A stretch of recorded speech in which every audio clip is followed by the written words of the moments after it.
Hi friends, இன்றைக்கி வந்து சிம்பிளாக வந்து மட்டன் சுக்கா எப்படி பண்ணுறதுன்னு பார்க்கலாம் வாங்க.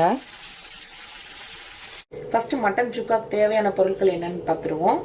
இது வந்துட்டு coriander powder 2 table spoon, normal chilli powder ஒரு டேபிள் ஸ்பூன், இது வந்து காஷ்மீர் ரெட் சில்லி பவுடர் ஒரு 1.5 டேபிள் ஸ்பூன், ஜீரகப்பொடி வந்துட்டு 1 டேபிள் ஸ்பூன், மஞ்சத்தூள் வந்துட்டு ஒரு 1/2 டேபிள் ஸ்பூன், சின்ன வெங்காயம் ஒரு 10, ஒரு பூண்டு வந்துட்டு ஒரு 10 பல் இருக்கும் அதுக்கப்புறம் வந்துட்டு கருவேப்பிலை, இஞ்சி இதெல்லாம் வந்து சின்ன சின்னதாக கட் பண்ணி வச்சுருக்கேன். அதுக்கப்புறம் வந்துட்டு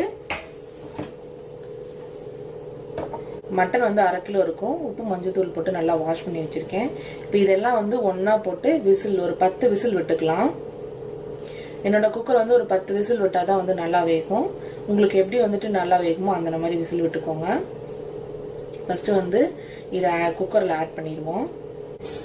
இதில் வந்து சால்ட் ஆட் பண்ணி வேக வச்சுக்குவோம். 1 கப்பு தண்ணி ஆட் பண்ணிக்கோங்க. திக்க ஆரம்பிச்சிருச்சு, விசில் விட்டுருவோம்.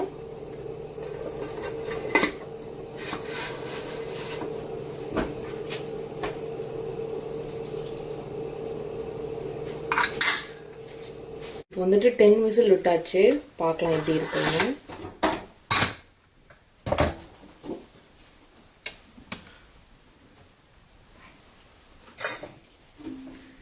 பார்த்தீங்கன்னா சூப்பராக வந்திருக்கு, நல்லா ஆயிலெலாம் வெளியே வந்திருக்கு.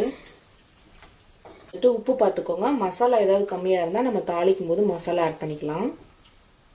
ஆயில் நிறையா இருக்கனால வந்துட்டு இதில் வந்துட்டு ஒரே ஒரு டேபிள் ஸ்பூன் ஊற்றிருக்கேன் எண்ணெய். இதில் வந்துட்டு வெங்காயம் கருவேப்பிலை போட்டு வதக்குவேன். கருவேப்பிலை கொஞ்சம் நிறையா போட்டிங்கன்னா வந்துட்டு அந்த ட்ரெடிஷ்னல் ஃப்ளேவர் நல்லாயிருக்கும். ஆனியனில் வந்துட்டு லைட்டாக கலர் மாறினா போதும், மட்டன் எடுத்து போட்டுடலாம். இதில் வந்துட்டு நோட் பண்ண வேண்டியது என்னென்னா, மட்டன் வந்துட்டு இந்த குக்கரில் வேகும் போதே எல்லா தண்ணியும் ஊற்றிடுச்சுன்னா ரொம்ப ஈஸியாக இருக்கும். அந்த மாதிரி தண்ணி ஊற்றிக்கோங்க. இப்போ 1/2 கிலோ மட்டனுக்கு வந்துட்டு நான் வந்து 1 கப்பு தண்ணி ஊற்றிருக்கேன், அதாவது 250 ml தண்ணி ஊற்றிருக்கேன்.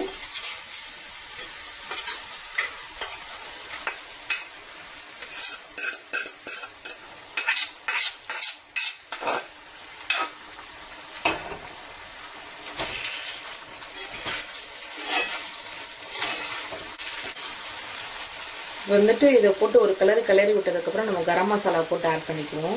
நம்ம வந்து வீட்டில் அரைச்சி வச்சுருக்க கரம் மசாலா நல்லா ஃப்ரெஷ்ஷாக போட்டிங்கன்னா வந்துட்டு நல்லா சூப்பராக இருக்கும் வாசம்.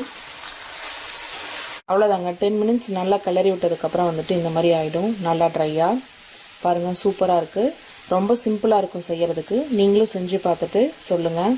லைக் பண்ணுங்கள். வீடியோ பிடிச்சிருந்தா சேனலை சப்ஸ்கிரைப் பண்ணுங்கள். தேங்க்யூ.